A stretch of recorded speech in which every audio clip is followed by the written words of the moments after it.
Isang malakas na tunog ng pagbasag ang pumuno sa marangyang bulwagan ng Hacienda del Sol kasabay ng nanginginig na tinig ni Celeste.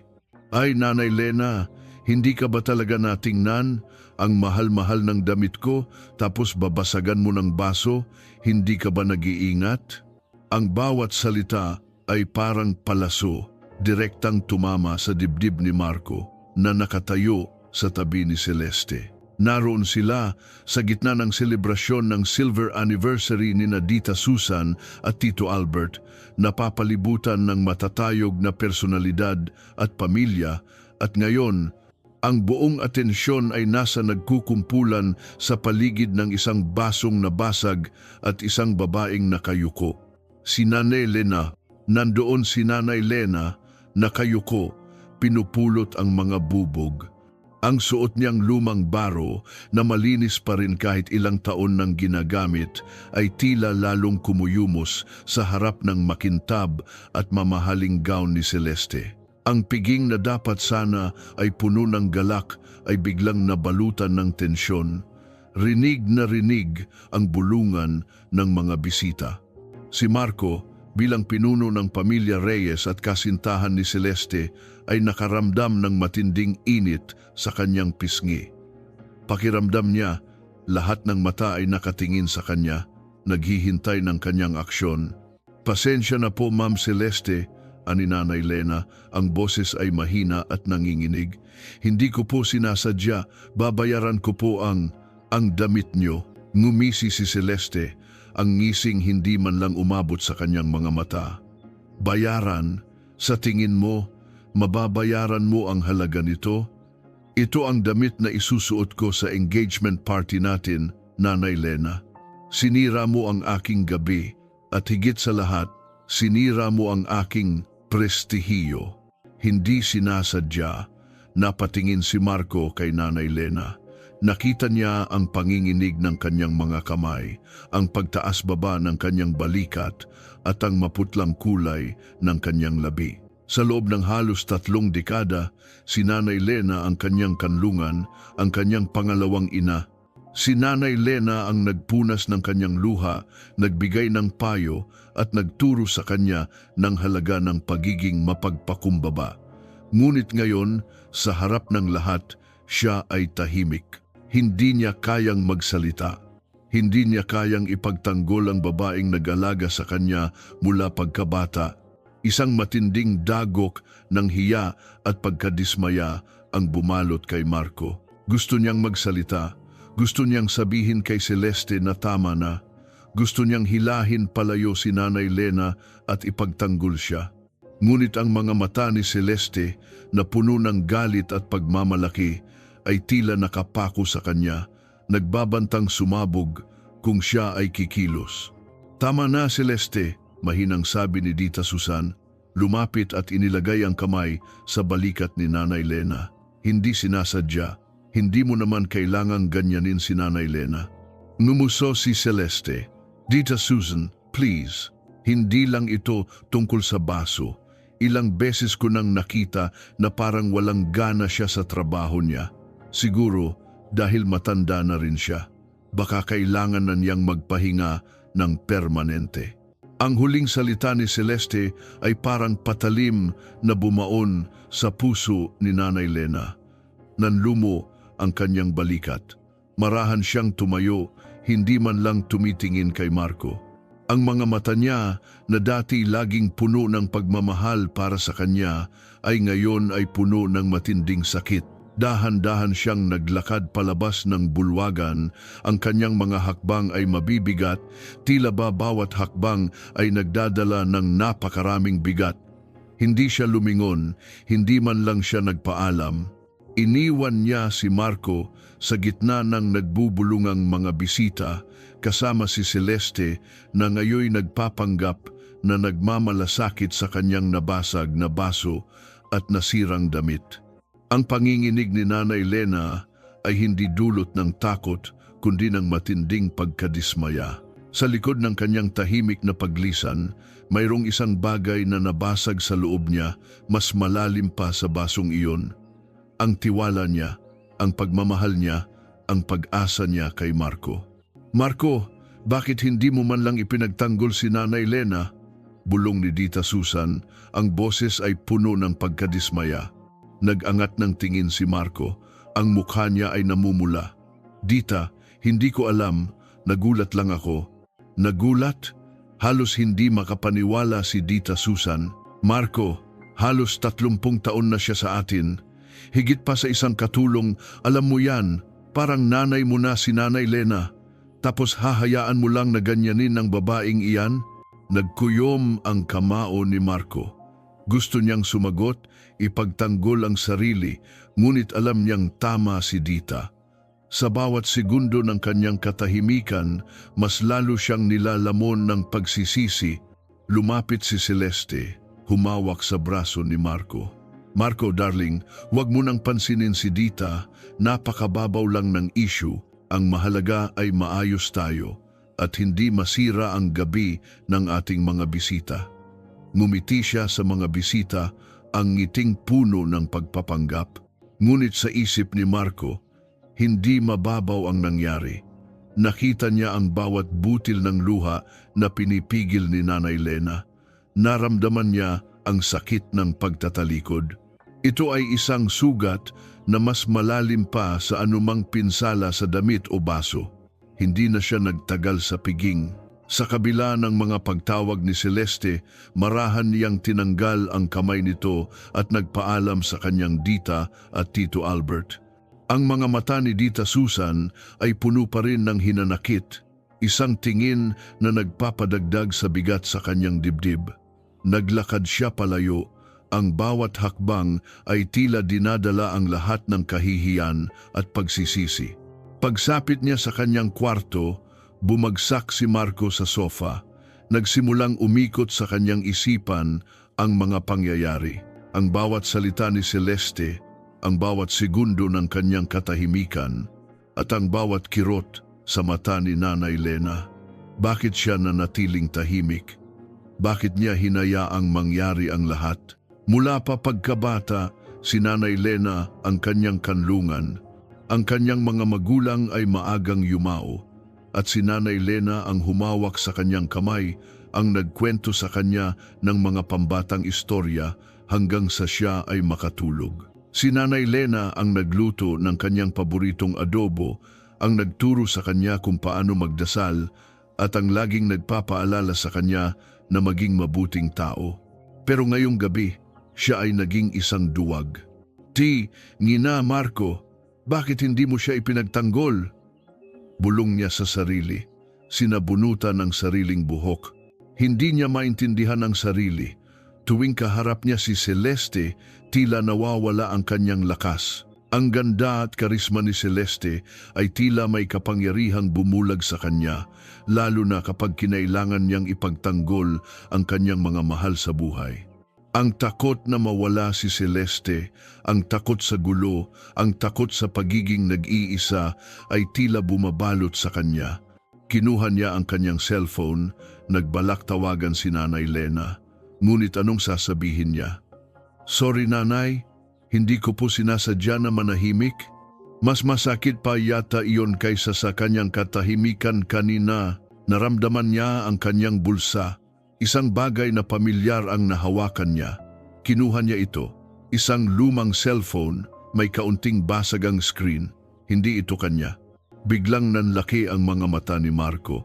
Ang cellphone ni Nanay Lena, siguro nalaglag ito kanina nang magmamadali siyang umalis.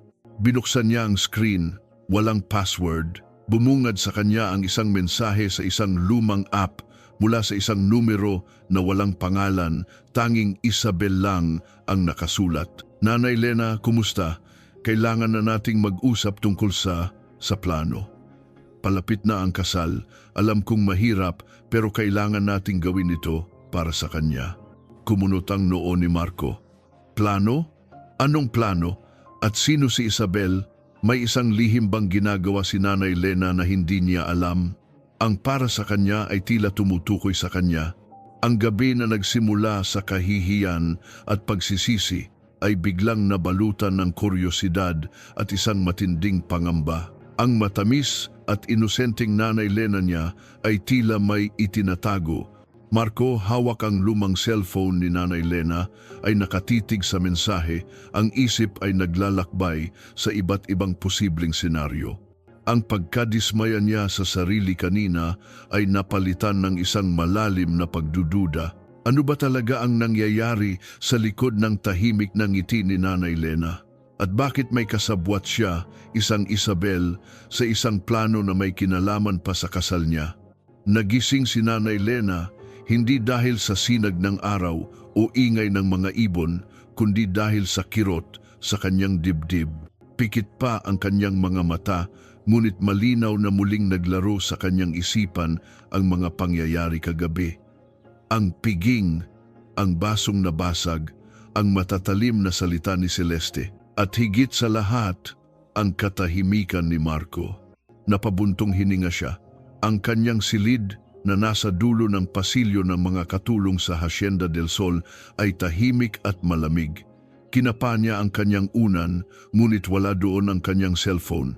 Marahil ay nalaglag sa bulwagan kagabi sa kanyang pagmamadali. Hindi bale, hindi naman mahalaga iyon ngayon. Tiningnan niya ang bintana. Dilim pa, mahaba pa ang gabi, hindi na siya makatulog. Sa loob ng halos 30 taon, simula nang maging isang ulila si Marco, ito na ang kanyang tahanan. Ito na ang kanyang pamilya.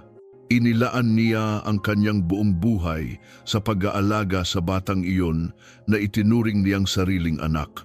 Pumikit siya at muling bumalik sa alaala.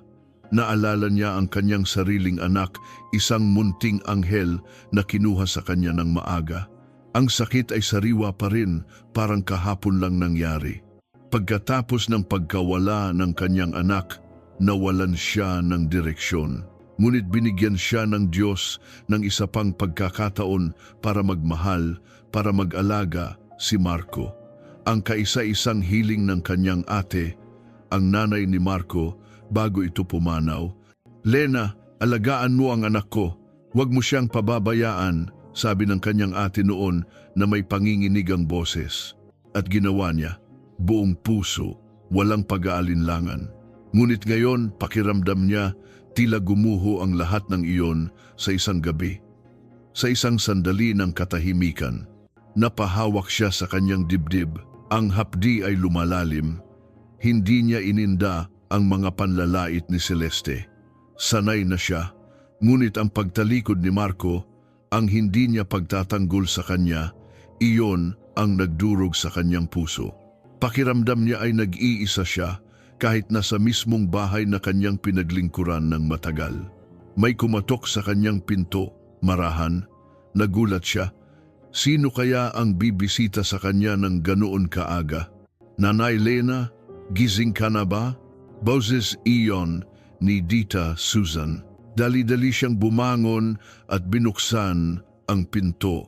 Nakita niya si Tita Susan, nakasuot ng simpleng damit pangbahay at may dalang isang tasa ng kape. Dita, bakit gising ka pa? Tanong ni Nanay Lena, halata ang pagtataka. Pumasok si Tita Susan at umupo sa isang maliit na upuan. Paano ako makakatulog pagkatapos ng nangyari kagabi?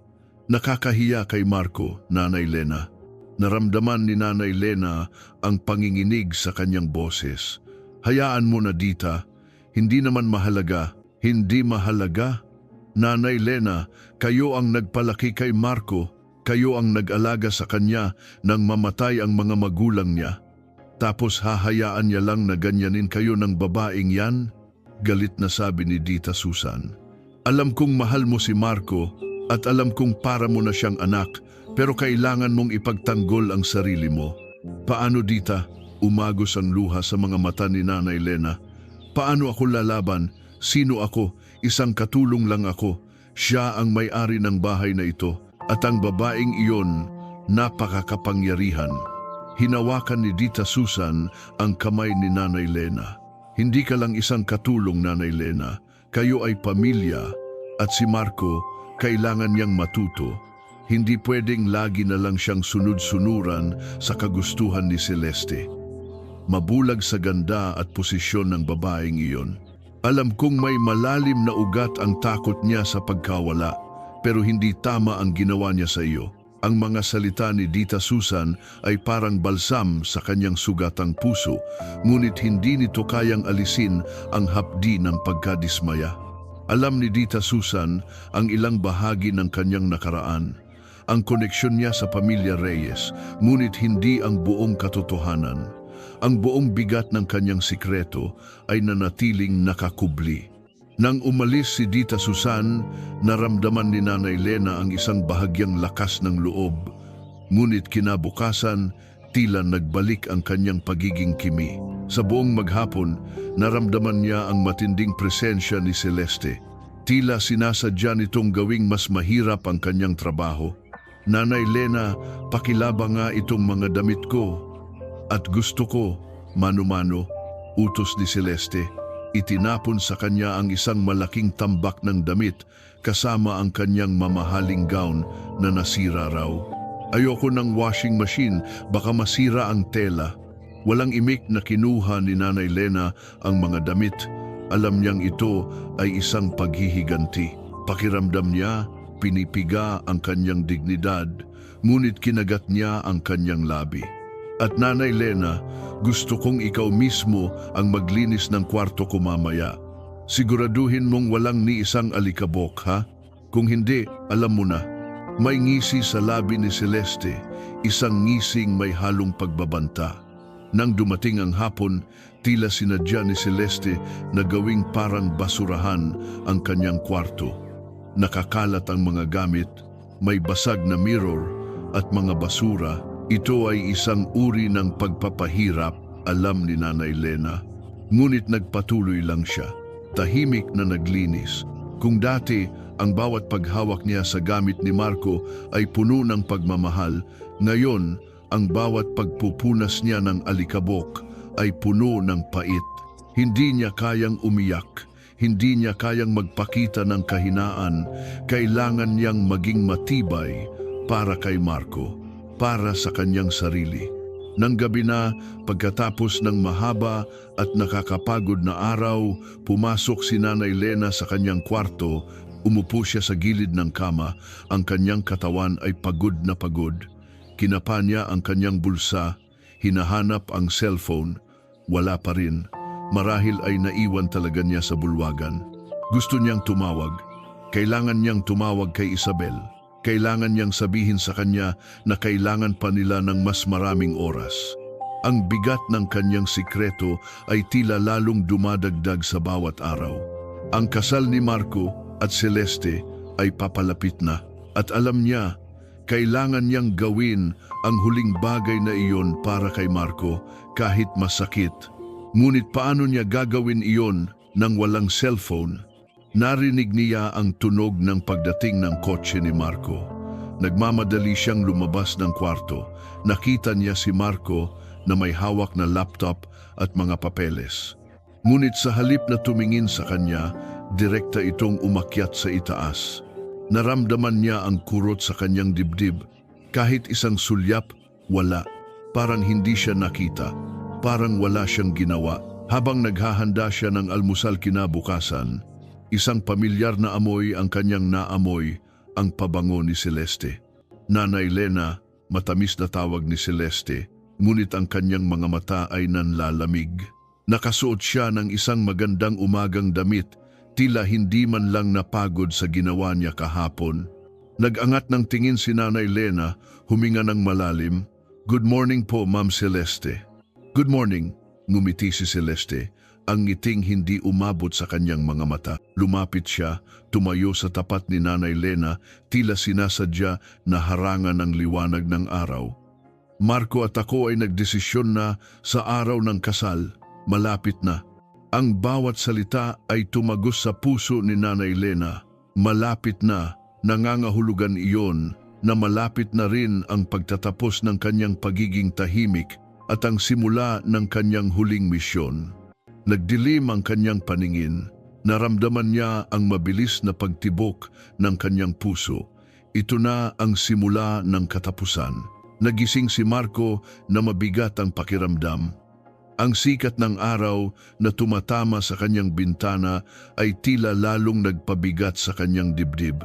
Hindi na niya halos matandaan kung kailan huling nangyari na ang paggising ay hindi kasabay ng pagdagsa ng mga listahan ng gagawin o excitement sa bagong araw. Ngayon, ang bawat umaga ay simula ng panibagong pagharap sa sarili niyang konsensya.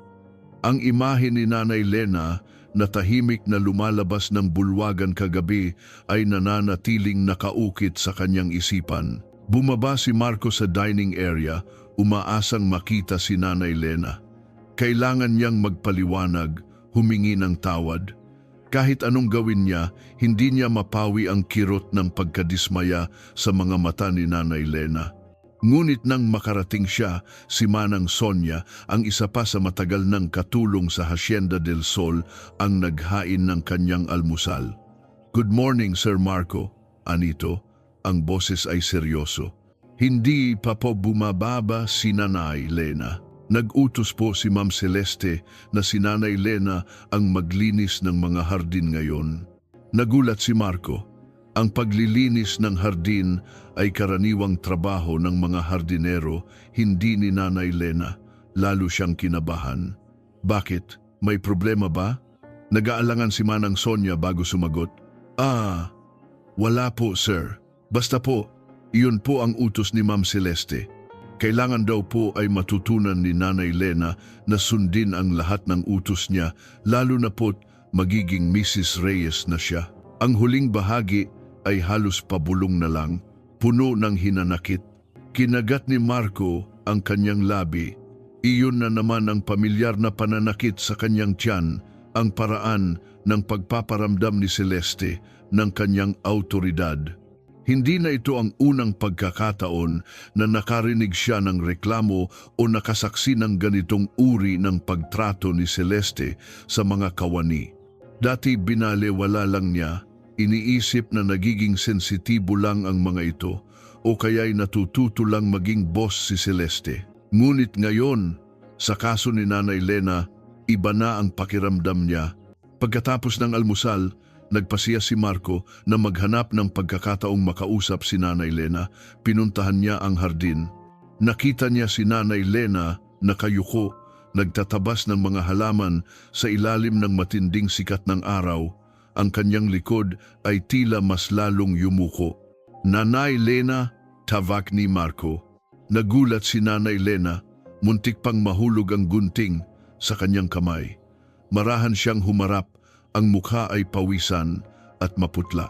Ngunit hindi siya tumingin sa mga mata ni Marco. Ang kanyang tingin ay nakatuon sa kanyang mga kamay na may hawak pa ring mga dumi ng lupa. "Oh, Sir Marco," aniya. Ang boses ay kalmado ngunit may pahiwatig ng pagod. "Bakit po kayo narito? Baka po maabala ko kayo." "Nanay Lena, pwede ba tayong mag-usap?" tanong ni Marco. Ang kanyang boses ay nagmamadali. "Tungkol kagabi, gusto kong humingi ng tawad. Alam kong nagkamali ako. Dapat ay ipinagtanggol kita." Nag-angat ng tingin si Nanay Lena, ngunit saglit lamang. May lungkot sa kanyang mga mata, isang lungkot na mas masakit pa kaysa sa galit. "Huwag na po, Sir Marco. Ayos lang. Sanay na po ako." "Hindi, Nanay Lena, hindi ayos yun," giit ni Marco. "Hindi ka dapat tratuhin ganyan, lalo na ni Celeste." "Hayaan mo na po, Sir Marco," sabi ni Nanay Lena, at nagsimulang maglinis ulit ng mga tuyong dahon. "Mas mabuti na po siguro kung huwag na nating pag-usapan. May kasal po kayong aayusin."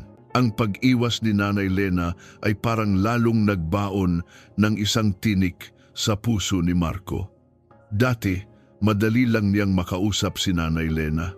Ngayon, may pader na nakapagitan sa kanila, isang pader na siya mismo ang nagtayo. Pero Nanay Lena, sinubukan niyang muling magpaliwanag, ngunit pinutol siya ni Nanay Lena. "Sige na po, Sir Marco. Kailangan ko po itong tapusin. Baka po magalit si Ma'am Celeste." Hindi na nakapagpumilit pa si Marco. Tila sinasadya ni Nanay Lena na iwasan siya, at ang pagbanggit sa galit ni Celeste ay nagpapatunay na takot na nga siya. Tumalikod si Marco, ang kanyang puso ay mabigat. Habang papalayo, nakita niya si Nanay Lena, mag-isa, nagtatrabaho sa ilalim ng sikat ng araw. Ang imahe ay nag-iwan ng matinding pagkabahala sa kanya. Pagbalik ni Marco sa loob ng bahay, nakita niya si Celeste na nag-o-order sa mga katulong. Ang boses ay mataas at puno ng pagmamandato. "Dalian nyo, gusto kong sparkling clean ang buong bahay bago dumating ang wedding coordinator. At siguraduhin nyo, hindi nyo ako bibiguin." Napansin ni Marco ang pagbabago sa ekspresyon ng mga katulong. Ang kanilang mga mata ay puno ng pagkabahala at bahagyang takot, isang bagay na hindi niya nakikita noon. Noon, ang Hacienda del Sol ay pinamumunuan ng Dita Susan at ni Nanay Lena ng may paggalang at pagmamahal. Ngayon, may bago nang namumuno at iba na ang kanyang paraan. "Darling, bakit ang tagal mo?" Malambing na sabi ni Celeste nang makita siya. "Hinihintay ka ng wedding planner. Nag-uusap na kami tungkol sa guest list." "Celeste, kailangan ba talagang ipagtrabaho si Nanay Lena sa hardin?" tanong ni Marco. Ang kanyang tinig ay malamig. Kumunotang no ni Celeste. "O iyon ba? Well, she needs to stay busy, diba? Besides, she needs to learn who's boss. At saka she's old, Marco.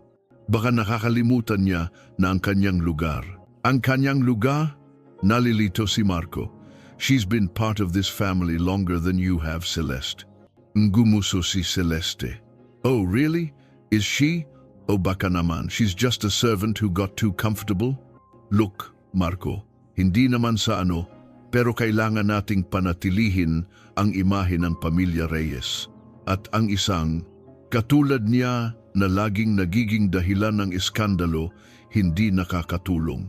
Ang salitang iskandalo ay tumama kay Marco. Ito ba ang iniisip ng mga tao?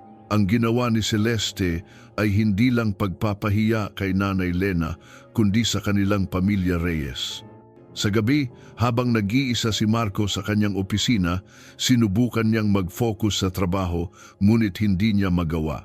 Ang mga salita ni Dita Susan, ang pag-iwas ni Nanay Lena, at ang pagiging agresibo ni Celeste ay tila gumagapang sa kanyang isipan. Bigla siyang naalala sa cellphone ni Nanay Lena. Nasaan na iyon? Kinuha niya ang cellphone na naiwan niya sa side table at binuksan muli ang message thread ni Isabel. Mayroong isang bagay na mali. Ang tono ng mensahe ay hindi parang simpleng pakikipag-usap ng kaibigan. May plano at para sa kanya na tila may kaugnayan sa kasal. Dahil sa pagdududa, binuksan ni Marco ang kanyang laptop at sinimulang magsaliksik tungkol sa pamilya ni Celeste.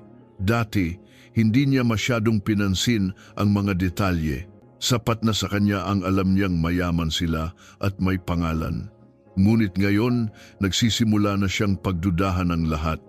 Gumamit siya ng mga connections niya sa business world para makakuha ng impormasyon na hindi madaling mahanap sa publiko.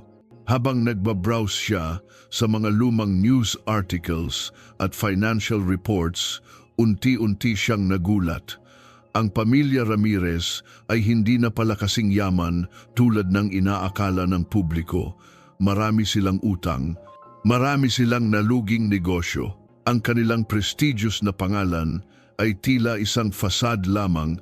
Mayroon pang isang impormasyon na nakuha niya mula sa isang lumang business journal, Ramirez Industries. Kasalukuyang nahaharap sa kasong fraudulent accounting methods. Nainto si Marco. Fraudulent? Ito ba ang dahilan kung bakit nagmamadali si Celeste na magpakasal? Ito ba ang dahilan kung bakit niya gustong makontrol ang lahat? Ang pera, ang posisyon? Habang nagpapatuloy siya sa paghahanap, nakita niya ang isang lumang litrato sa isang lumang album ng pamilya na matagal nang nakatago sa kanyang aparador. Ito ay isang litrato ng kanyang ina, bata pa at nakangiti, kasama ang isang babaeng tila kanyang. Nagulat si Marco. Ang babaeng katabi ng kanyang ina sa litrato na nakangiti ng malapad at may hawak na bulaklak ay kamukhang-kamukha ni Nanay Lena, ngunit mas bata at mas masigla. Ang litrato ay kinuha noong hindi pa siya ipinapanganak. Sino ang babaeng ito? Ito ba si Nanay Lena? Imposible. Napakabata pa ni Nanay Lena sa litratong ito para maging si Nanay Lena na nag-alaga sa kanya. O baka naman, ang utak ni Marco ay nagsimulang magtrabaho ng mabilis. Ang mensahe ni Isabel sa cellphone ni Nanay Lena, ang pagiging agresibo ni Celeste, ang kanyang sariling pagkamanhid, at ngayon, ang litratong ito. Isang malamig na kaba ang bumalot kay Marco. Mayroong isang malaking lihim na tinatago sa kanya, isang lihim na tila mas malalim pa sa mga kasinungalingan ni Celeste. Sino ka talaga, Nanay Lena? Bulong ni Marco, nakatitig sa lumang litrato. Ang kanyang puso ay kumakabog ng malakas. Ang gabi na dapat sana ay tapos na sa pagkadismaya at pagsisisi ay biglang nabalot ng isang malalim na misteryo. Ang kanyang Nanay Lena, ang babaeng itinuring niyang pangalawang ina, ang babaeng walang ibang ginawa kundi magbigay ng pagmamahal at paglilingkod, ay tila may sikretong mas malaki kaysa sa kanyang pagkatao bilang isang may bahay. Sino ang babaeng ito? Ito ba si Nanay Lena sa kanyang kabataan? Kung oo, bakit hindi niya ito kailanman nakita? At bakit tila mas matindi ang koneksyon niya sa kanyang ina? Mayroong isang bagay na hindi tugma. Ang mga kulubot sa mukha ni Nanay Lena, ang kanyang payak na pamumuhay, ay tila hindi akma sa masigla at maaliwalas na mukha sa litrato. Kung hindi siya si Nanay Lena, sino siya? At bakit niya itinago ang lahat ng ito? Muli niyang tiningnan ang lumang cellphone. Ang mensahe ni Isabel, Nanay Lena, kumusta? Kailangan na nating mag-usap tungkol sa plano. Palapit na ang kasal. Alam kong mahirap, pero kailangan nating gawin ito para sa kanya. Para sa kanya. Ibig sabihin, para sa kanya, para kay Marco. Ang mga piraso ng puzzle ay nagsisimulang magkabit-kabit, ngunit hindi sa paraan na inaasahan ni Marco. Ang lahat ng alam niya tungkol kay Nanay Lena ay tila binabaliktad. Ang kanyang pagiging tahimik kagabi, ang kanyang pag-iwas ngayon, at ngayon, ang litratong ito at ang misteryosong mensahe. Hindi na ito tungkol lang sa pagiging duwag niya o sa pagiging masama ni Celeste. Ito ay tungkol sa isang mas malalim na palaisipan na may kinalaman sa kanyang sariling pamilya, sa kanyang ina at sa babaeng pinakamamahal niya. Mayroong isang bagay na nagtatago sa ilalim ng ibabaw ng kanyang buhay, isang bagay na itinago mula sa kanya sa loob ng maraming taon. At pakiramdam niya, siya lamang ang bulag sa katotohanan ito. Sino ka talaga, Nanay Lena? Bulong ni Marco, ang boses ay puno ng pagkalito at bahagyang takot. Ang litrato ay nanginginig sa kanyang kamay.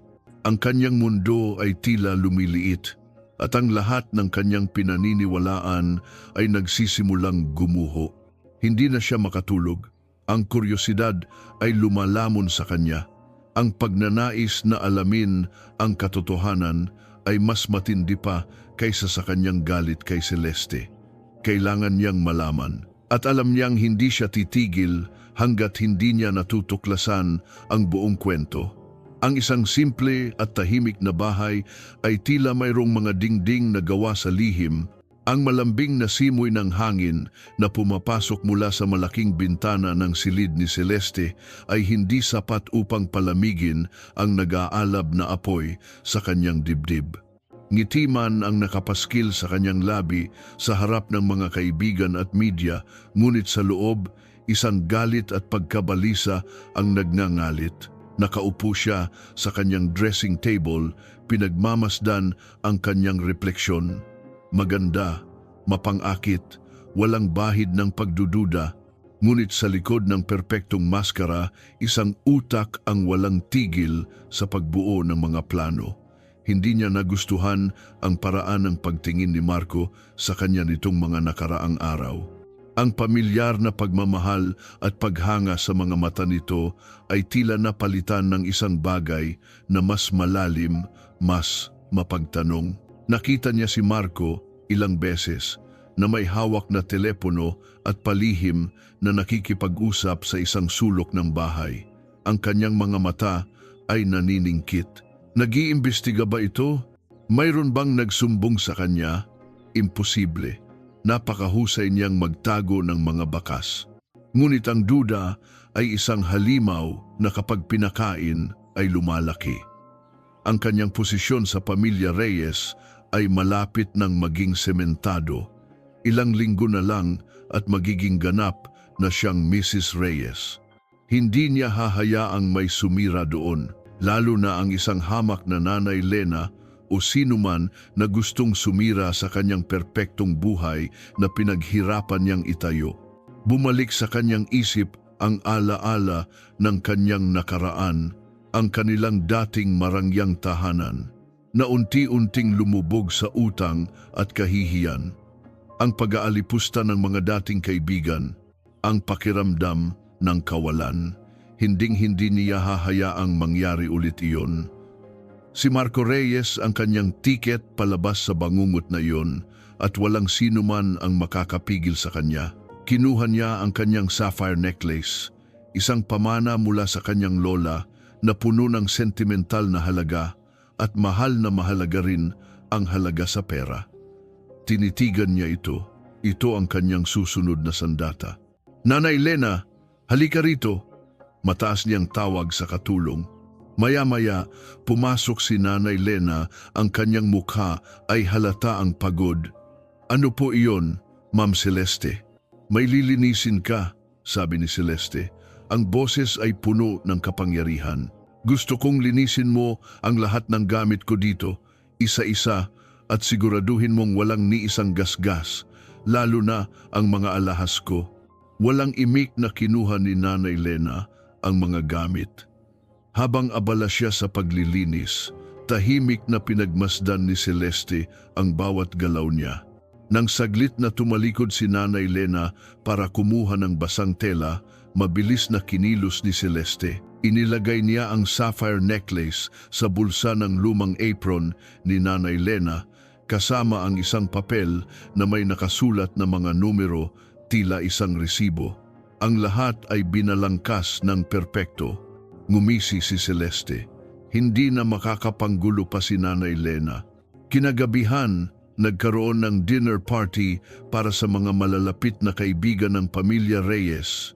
Ito ay isang pagkakataon para ipakita ni Celeste ang kanyang pagiging ideal future Mrs. Reyes. Ngunit sa gitna ng kanyang mga ngiti at kwentuhan, ang kanyang isip ay abala sa kanyang mga plano. Nakita niya si Marco na nakikipag-usap kay Dita Susan at muli, ang tingin ni Dita Susan kay Celeste ay puno ng pagdududa. Kailangan niyang maging mas mabilis. Habang nagkukumpulan ang mga bisita sa sala, nagdahilan si Celeste na mag-retouch, dala ang kanyang maliit na bag, dumiretso siya sa isang private area at kinuha ang kanyang lumang cellphone. Hindi ito ang kanyang regular na cellphone, kundi ang isa na ginagamit niya para sa mga transaksyon. May isang bagong mensahe mula sa isang numero na hindi niya kilala. Celeste, alam kong malapit ka ng magpakasal, pero hindi ko makakalimutan ang ginawa mo sa akin. Hindi mo pwedeng takasan ang nakaraan. Naramdaman ni Celeste ang pagbilis ng tibok ng kanyang puso. Ito na naman, si Benji, ang lalaking iniwan niya sa gitna ng kanilang engagement dahil sa isang mas mayaman na lalaki. Ang lalaking pinaglaruan niya para lang makakuha ng pondo para sa kanyang pamilya. Hindi niya akalain na makikita pa niya ito muli. At ngayon, nagbabanta pa ito. Galit na pinindot ni Celeste ang end call button. Hindi niya hahayaang sirain ni Benji ang lahat. Bago bumalik sa party, mabilis siyang nag-type ng numero at tumawag. Sa kabilang linya, isang boses ang sumagot. Hello? Ito na ang oras, Mang Tonyo, sabi ni Celeste. Ang boses ay seryoso.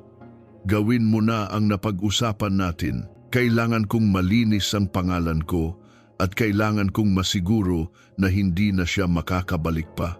Si Mang Tonyo ay dating katiwala sa Hacienda del Sol, ngunit pinatalsik ni Dita Susan dahil sa pagnanakaw ng ilang maliliit na gamit. Noon, pinagtanggol pa ni Nanay Lena ang isang bagong katulong na pinagbintangan ni Mang Tonyo. Simula noon, nagtanim na ng galit si Mang Tonyo kay Nanay Lena. Alam ni Celeste na isang tawag lang niya, gagawin ni Mang Tonyo ang lahat.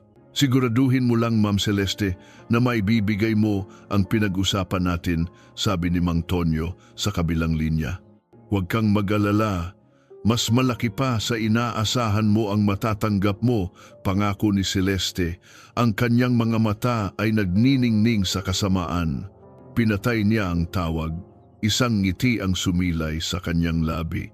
Sa wakas, malapit na niyang maisakatuparan ang kanyang plano.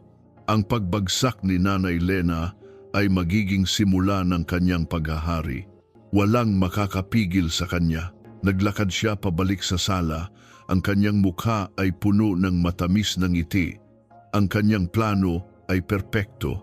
Hindi na makakapanggulo pa si Nanay Lena. Si Marco, sa huli, ay sa kanya pa rin. At ang mga Reyes, sa wakas, ay magiging kanya na rin.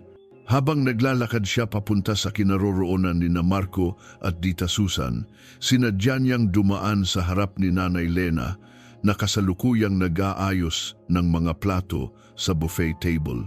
Dahan-dahan, sa paraan na magmumukhang aksidente, hinawakan ni Celeste ang kanyang leeg, tila hinahanap ang kanyang kuwintas. Nasaan ang kuwintas ko? Mahina niyang tanong, ngunit sapat na para marinig ng mga malapit. Nagumpisa ang paghahanap. Ginulo niya ang kanyang bag, hinanap sa kanyang bulsa at nagpapakita ng pagkabahala. Maya-maya, dahan-dahan siyang lumapit kay Nanay Lena. Nanay Lena, ani Celeste. Ang kanyang boses ay nanginginig sa pagpapanggap. Nakita mo ba ang kuwintas ko? Ang sapphire necklace? Pamana pa iyon ng lola ko. Nagulat si Nanay Lena. Hindi po, Ma'am Celeste. Hindi ko po nakita. Baka naman nalaglag lang sa apron mo kanina habang naglilinis ka sa kwarto ko, Nanay Lena, sabi ni Celeste. At mabilis na kinapa ang bulsa ng apron ni Nanay Lena. At doon, sa harap ng lahat, nahulog ang sapphire necklace, kasama ang resibong may mga numero. Nagulantang ang lahat. Nagbulungan ang mga bisita. Si Marco, na nakikipag-usap kay Dita Susan, ay agad na lumapit. Nanay Lena, bakit? Bulong ni Celeste. Ang kanyang mga mata ay puno ng luha. Ngunit sa loob, nagdiriwang siya. Hindi ko maintindihan. Paano mo nagawa ito?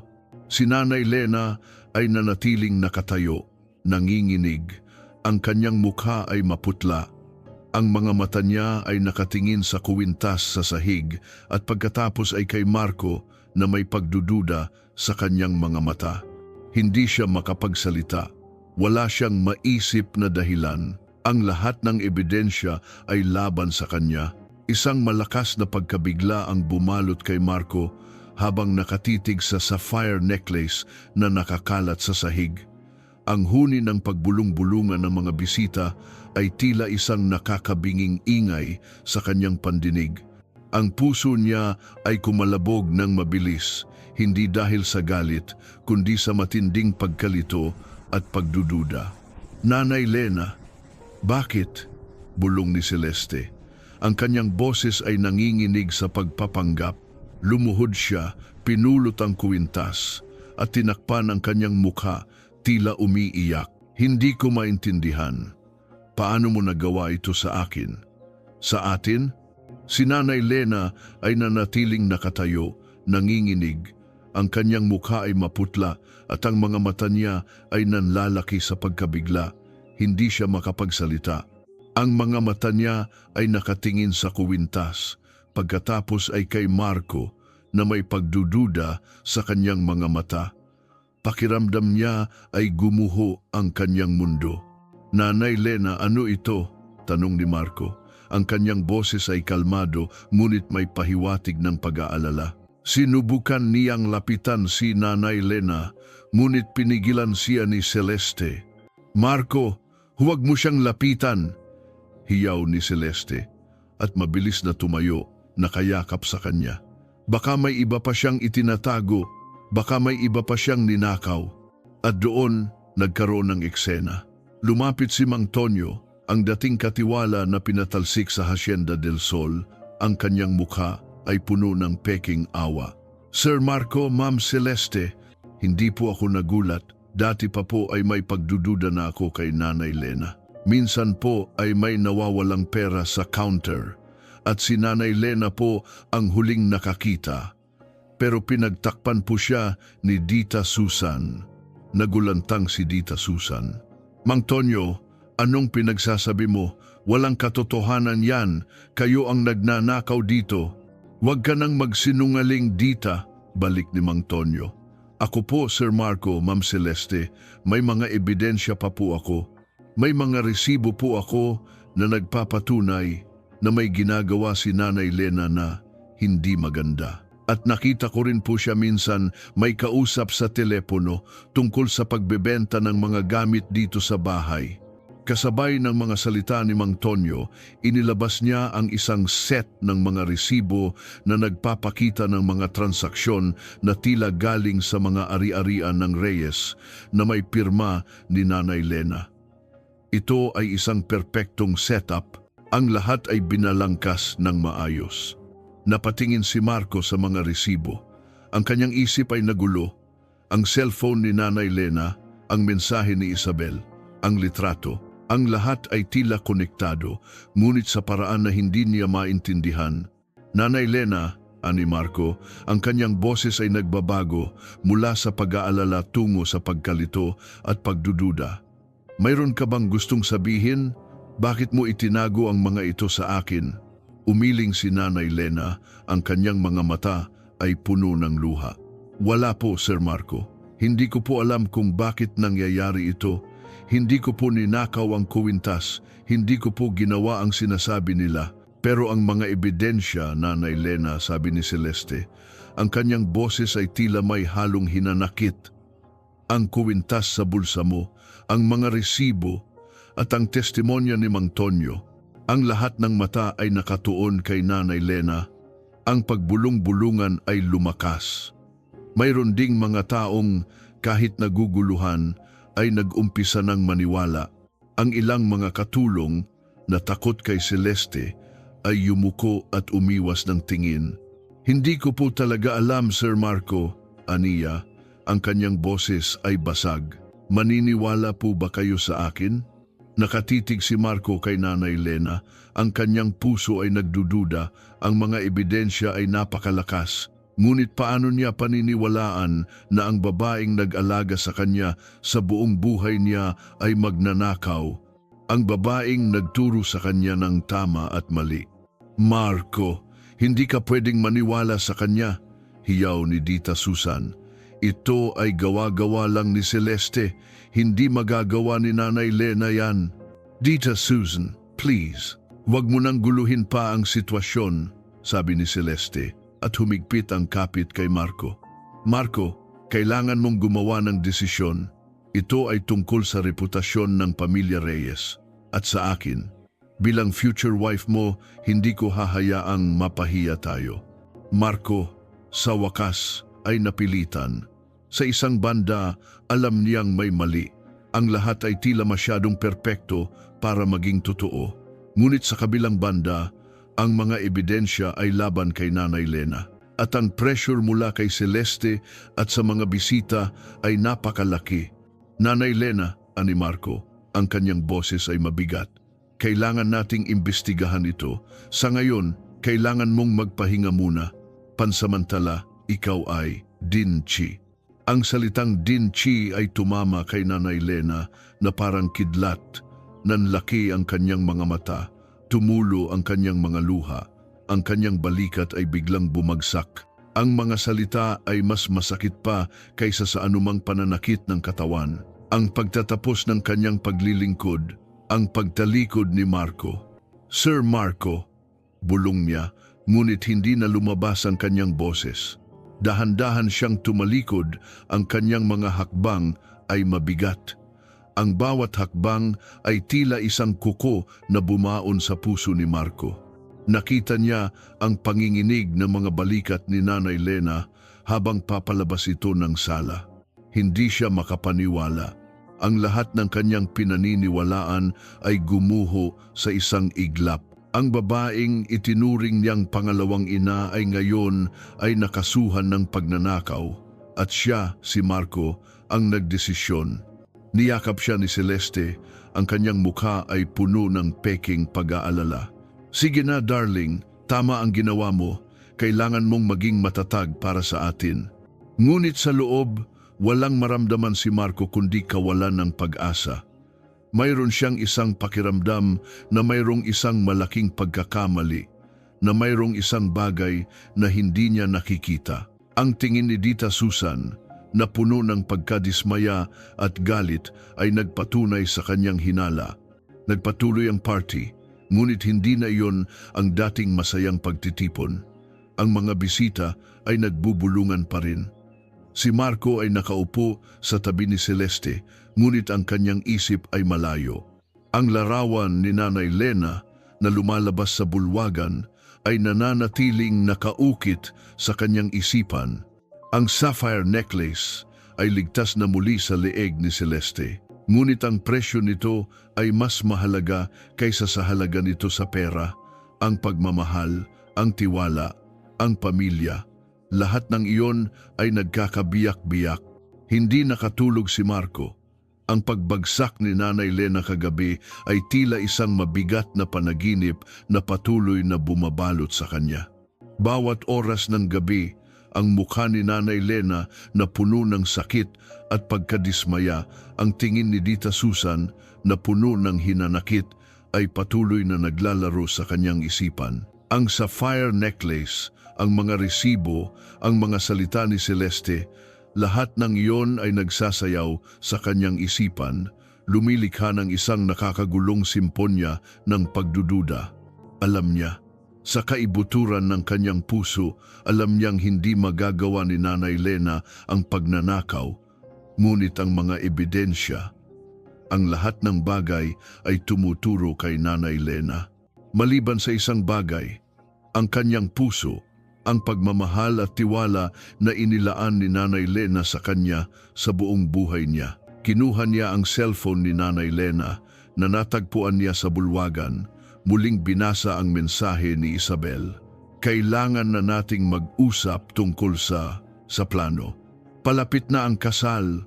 Alam kong mahirap, pero kailangan nating gawin ito para sa kanya, para sa kanya. Ang mga salitang iyon ay nagpaikot-ikot sa kanyang isipan. Ano ang planong ito? At bakit para sa kanya? Sino si Isabel? Mayroon bang mas malalim na dahilan sa likod ng pagiging tahimik ni Nanay Lena? Hindi na siya magiging passive, hindi na siya mananahimik, hindi na siya hahayaang mabulag pa. Kung nagkamali siya sa pagtatanggol kay Nanay Lena kagabi, ngayon babawi siya. Hahanapin niya ang katotohanan. Kinabukasan, maaga pa lang ay lumabas na siya. Hindi na niya sinabi kay Celeste kung saan siya pupunta. Alam niyang kailangan niyang maging maingat.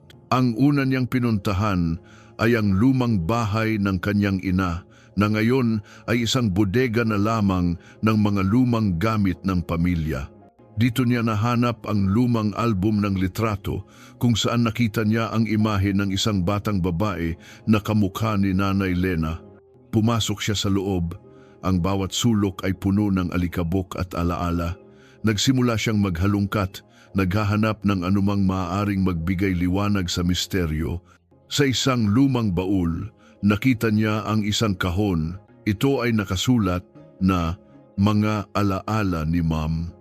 Binuksan niya ang kahon. Sa loob may mga lumang litrato, mga sulat at isang maliit na diary. Ang diary ng kanyang ina. Dahan-dahan niyang binuklat ang mga pahina. Ang bawat pahina ay naglalaman ng mga salita ng kanyang ina, ang kanyang mga pangarap, ang kanyang mga takot. Habang binabasa niya, unti-unti siyang nagulat. Sa mga huling pahina ng diary, may isang entry tungkol sa kanyang kapatid na babae. The 15th of March, 1970. Ngayon, ang aking munting Magdalena ay ipinanganak. Napakaganda niya. Ngunit paano ko siya mapoprotektahan mula sa mundo, mula sa kahirapan na naranasan namin? Pinangakuan ko ang aking sarili na gagawin ko ang lahat para sa kanya, kahit ano. Nagpatuloy siya sa pagbabasa, ang kanyang puso ay kumakabog ng malakas. The 22nd of October, 1975. Napakasakit. Ang pamilya namin ay tuluyang nalugmok sa utang. Walang-wala na kami, kailangan naming umalis. Ngunit paano si Magda? Hindi ko kayang dalhin siya sa ganitong buhay. Kailangan niyang magkaroon ng mas magandang kinabukasan. Kahit masakit, kailangan ko siyang iwan. Iiwan ko siya sa pangangalaga ng pamilya Santos, ang kanyang tiya. Pangako, babalikan kita, Magda. Napasigaw si Marco. Magda, ang pangalang iyon. Ang kanyang nanay Lena, si Nanay Elena Santos, Magdalena. Ibig sabihin, ang nanay Lena na nag-alaga sa kanya sa buong buhay niya ay ang kapatid ng kanyang ina, ang kanyang tiya. Ngunit bakit hindi niya ito kailanman nalaman? Nagpatuloy siya sa pagbabasa. Ang bawat pahina ay naglalahad ng isang trahedya. Ang kanyang ina na pilit na iniaahon ng sarili mula sa kahirapan ay hindi na nakabalik para kay Magda. At si Magda na nag-iisang lumaki ay nagkaroon ng sarili niyang pamilya. Ngunit sa isang masakit na entry, natuklasan niya ang isa pang trahedya. The 12th of July, 1989. Wala na ang aking anak. Kinuha siya ng Diyos sa akin. Ang sakit ay hindi kayang ilarawan. Pakiramdam ko, wala na akong dahilan para mabuhay. Ngunit pagkatapos, dumating ka, anak ko, Marco. Ang anak ng aking ate. Ang huling bilin niya sa akin bago siya pumanaw. Alagaan mo ang anak ko, Magda. Huwag mo siyang pababayaan at gagawin ko. Sa kanya, nakita ko ang aking sariling anak at pangako, hinding-hindi ko siya iiwan.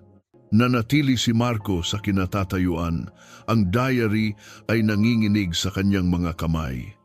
Ang kanyang mga mata ay nanlalaki sa pagkabigla at matinding pagsisisi. Ang nanay Lena niya, ang kanyang tiya, ang kapatid ng kanyang ina, ang babaeng nawalan ng sariling anak, ay inilaan ang kanyang buong buhay sa kanya. Inilaan ang kanyang buhay sa pagtupad sa pangako sa kanyang kapatid, ang kanyang ina, at siya ang naging bulag. Mabilis na umalis si Marco sa bahay. Kailangan niyang hanapin si Dita Susan. Siya ang tanging taong makapagpapatunay sa lahat ng ito. Nang makarating siya sa bahay ni Dita Susan, agad siyang sinalubong ng kanyang Dita. Marco, bakit ganyan ang itsura mo? May nangyari ba? Ibinigay ni Marco kay Dita Susan ang diary. Dita, basahin mo ito. Kailangan kong malaman ang katotohanan. Habang binabasa ni Dita Susan ang diary, ang kanyang mga mata ay nanlaki. Oh my God, si Magdalena, si Nanay Lena. Dita, totoo ba ito? Si Nanay Lena, siya ang kapatid ni Mami? Tanong ni Marco. Ang boses ay nanginginig. Tumango si Dita Susan, ang kanyang mga mata ay puno ng luha. Oo, Marco, matagal na kaming may alam. Ang mami mo ang nagtago ng lihim na ito para protektahan si Lena. Pinili ni Lena na manatiling tahimik at alagaan ka bilang kanyang sariling anak. Ayaw niyang maging pasanin. Ayaw niyang mag-demand ng anumang bagay. Ang tanging hiling niya ay manatili sa tabi mo. Napaupo si Marco. Ang lahat ng kanyang pagdududa, ang lahat ng kanyang pagkamanhid ay biglang luminaw si Celeste. Ang kanyang plano, ang pagbagsak ni Nanay Lena, ito ay hindi lang tungkol sa pagnanakaw. Ito ay tungkol sa pagwasak sa isang pamilya. At ang mensahe sa cellphone ni Nanay Lena, biglang naalala ni Marco. Isabel. Si Isabel, sabi ni Dita Susan. Siya ang matalik na kaibigan ni Lena. Siya ang tanging taong nakakaalam ng buong kwento. Siya ang tumulong kay Lena na itago ang lahat.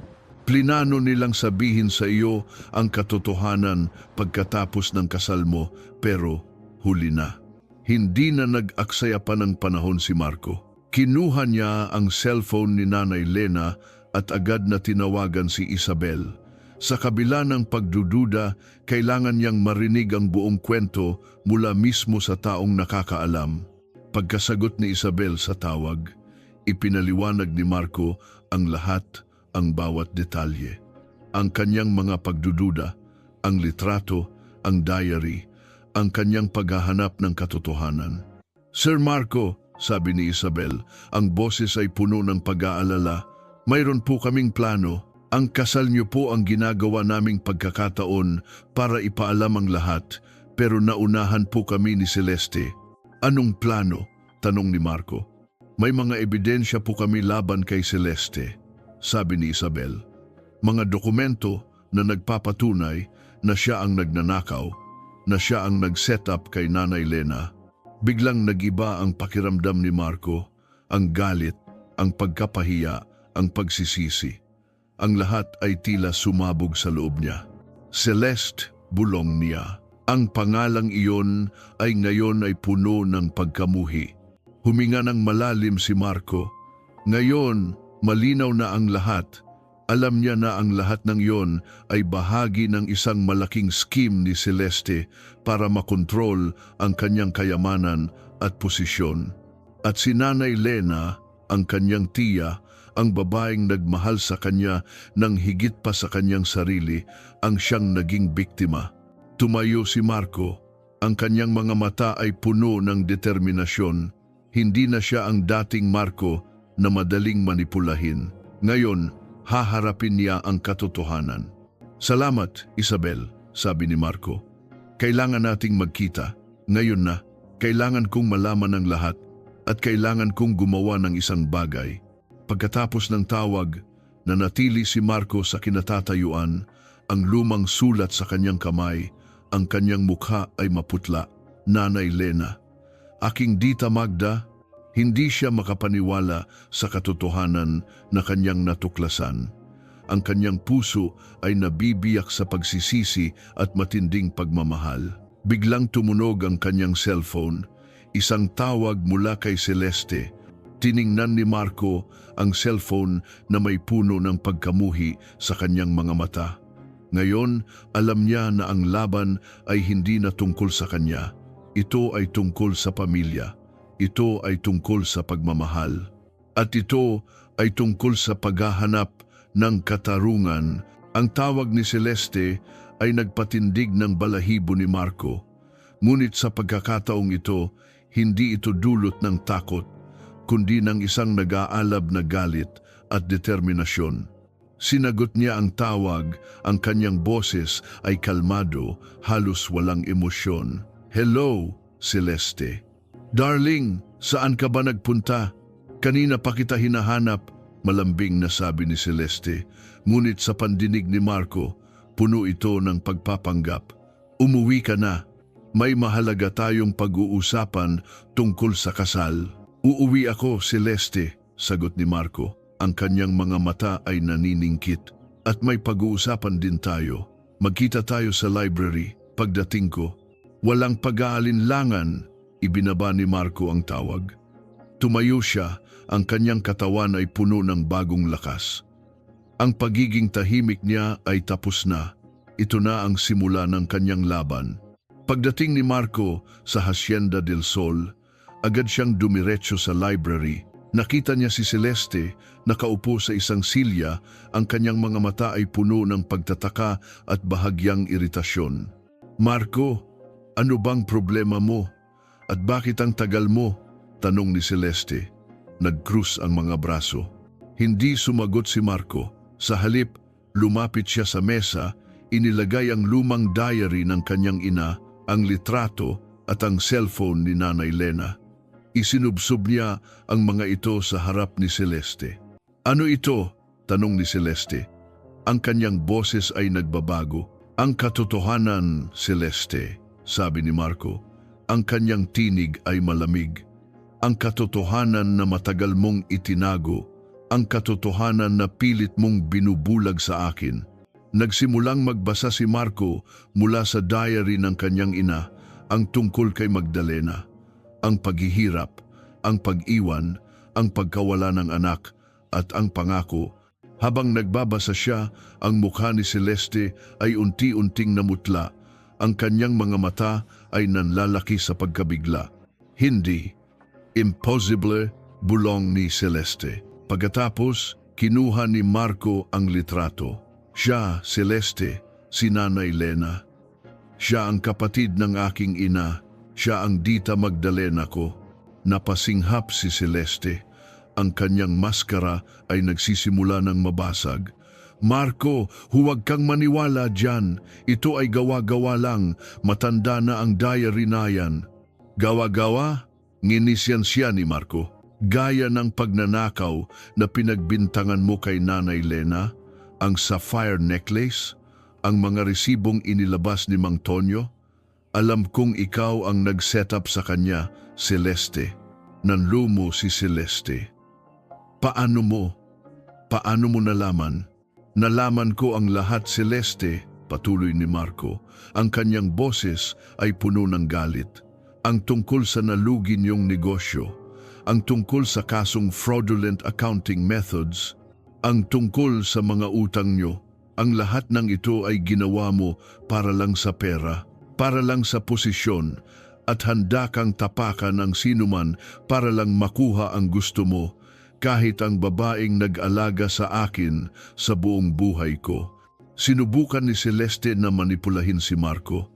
Lumapit siya, hinawakan ang kanyang braso, ang kanyang mga mata ay puno ng peking luha. "Marco, darling, hindi totoo yan. Mahal kita. Ginawa ko lang yon para sa atin. Gusto ko lang na maging perpekto ang buhay natin." Tinanggal ni Marco ang kamay ni Celeste. "Huwag kang magpanggap, Celeste. Hindi na ako ang dating Marco na madaling lokohin. Tapos na tayo. Ang kasal na ito hindi na matutuloy." Nagulantang si Celeste. "Ano? Ang lahat ng pinlano mo, Celeste, ay nagtapos na," sabi ni Marco.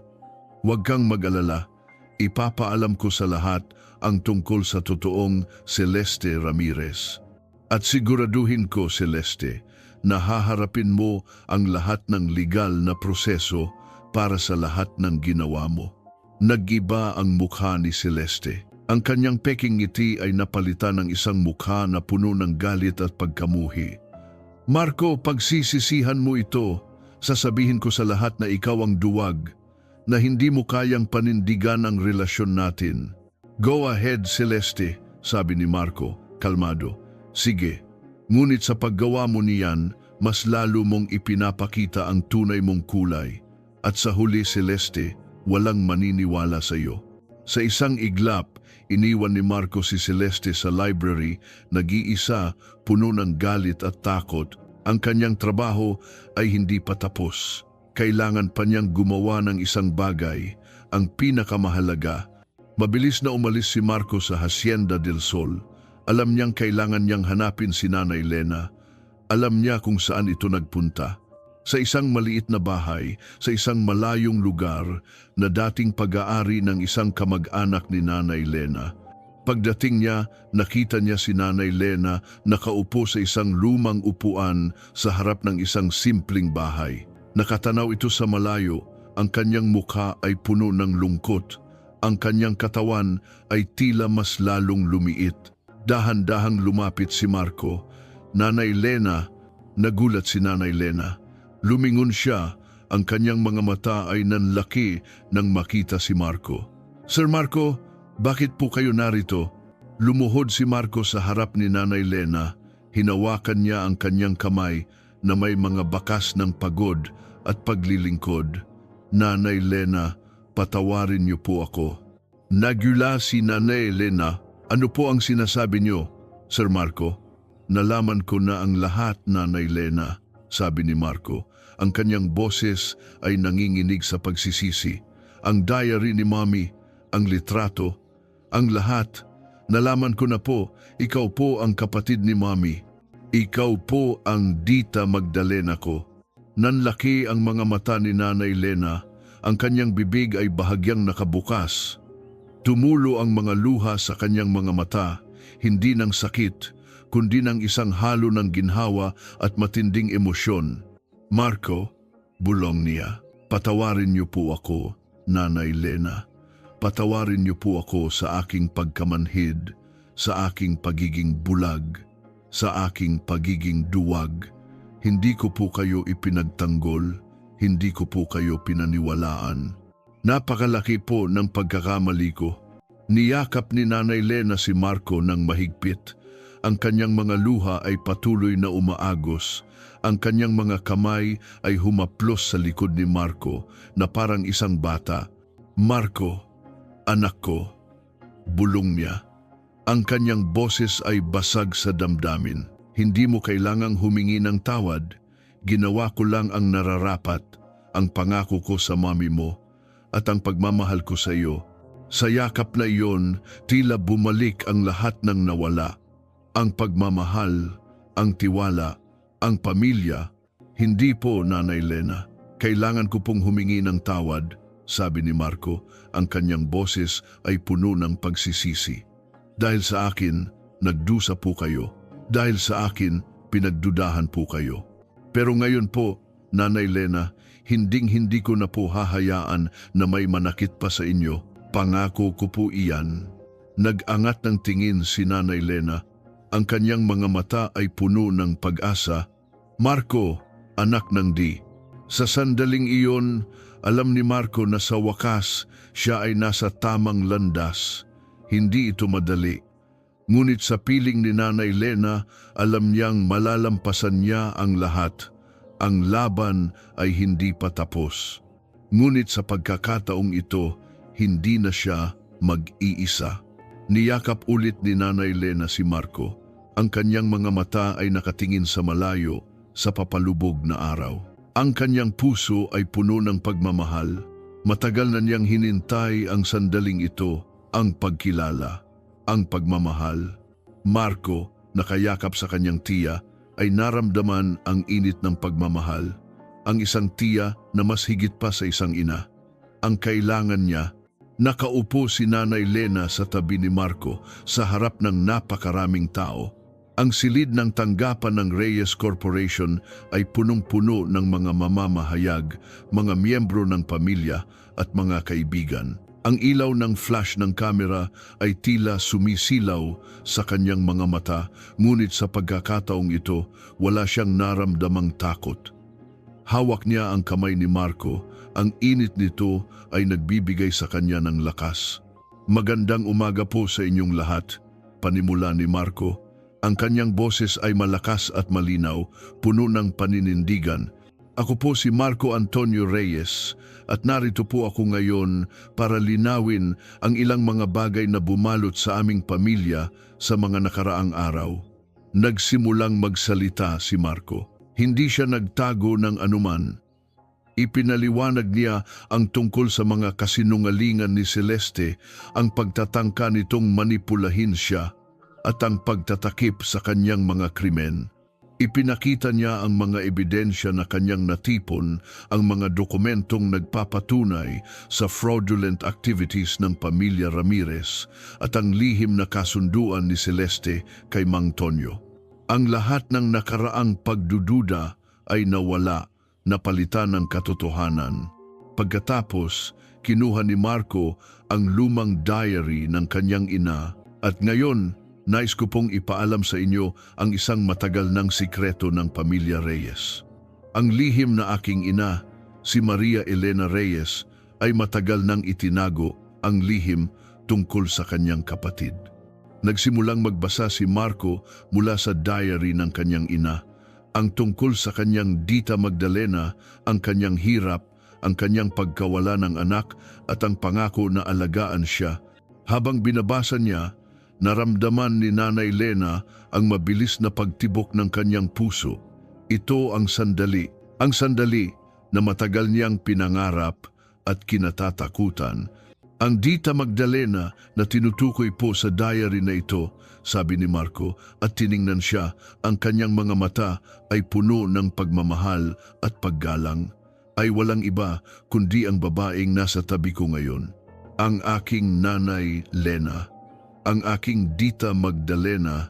Isang malakas na bulungan ang pumuno sa silid. Ang mga kamera ay kumikislap. Si Dita Susan na nakaupo sa harap ay umiiyak, ngunit ang kanyang mga mata ay puno ng kagalakan. Sa loob po ng halos 30 taon, patuloy ni Marco, inilaan ni Nanay Lena ang kanyang buhay sa akin. Inalagaan niya ako, minahal niya ako, at itinuring niya akong sarili niyang anak, kasunod ng pagkawala ng kanyang sariling anak. Siya po ang aking pangalawang ina. At ngayong nalaman ko na po ang buong katotohanan, gusto ko pong humingi ng tawad sa kanya sa harap ng lahat. Patawarin niyo po ako, Nanay Lena, sa aking pagkamanhid, sa aking pagiging bulag at sa aking pagiging duwag. Lumuhod si Marco sa harap ni Nanay Lena sa gitna ng lahat. Ang mga luha ay umagos sa mga mata ni Nanay Lena. Niyakap niya si Marco ng mahigpit. Marco, anak ko, bulong niya, ang kanyang boses ay basag sa damdamin. Ang sandaling iyon ay puno ng pagmamahal. Ang mga mamamahayag ay tahimik, nasasaksihan ang tunay na kapatawaran at pagmamahal ng isang pamilya. At bilang pagkilala po sa lahat ng kanyang pagmamahal at sakripisyo, sabi ni Marco, nang tumayo siya, ipagkakaloob ko po kay Nanay Lena ang lahat ng nararapat sa kanya. Simula ngayon, siya po ay hindi na isang katulong, kundi isang pinakamahalagang miyembro ng Pamilya Reyes. At bilang simbolo ng aming pagmamahal at pagpapahalaga, ipinagkakaloob ko po sa kanya ang isang tahanan. Isang bahay na matagal na niyang pinangarap. Nagpakita ang larawan ng isang maliit, ngunit maganda at modernong bahay sa screen. Isang bahay na may hardin, isang bahay na puno ng pag-asa. Pagkatapos ng press conference, niyakap ni Dita Susan si Nanay Lena. Sa wakas, Lena, sa wakas, nakita na ni Marco ang lahat at karapat-dapat ka sa lahat ng ito. Salamat, Dita, sabi ni Nanay Lena. Ang kanyang boses ay nanginginig. Salamat sa iyong pagmamahal at suporta. Samantala, sa kabilang panig ng Metro Manila, si Celeste Ramirez ay nakaupo sa isang kulungan. Ang kanyang mukha ay puno ng galit at pagkadismaya. Ang lahat ng kanyang plano ay gumuho. Ang kanyang pangalan ay nasira. Ang kanyang pamilya ay nahaharap sa matinding kahihiyan. Walang natira sa kanya. Ang kanyang mga mata ay walang buhay. Ang lahat ng kanyang mga pangarap ay naging abo. Siya na dating pinapangarap ang lahat, ngayon ay nawalan ng lahat. Ilang araw ang lumipas. Sa isang tahimik na hapon, nakaupo si Nanay Lena sa kanyang bagong tahanan. Isang maliit, ngunit napakagandang bahay na may hardin na puno ng mga bulaklak. Ito ang bahay na pinangarap niya sa buong buhay niya. Isang bahay na siya lang ang nagmamay-ari. Isang bahay na puno ng kapayapaan. Dumating si Marco, may dala siyang kape at tinapay.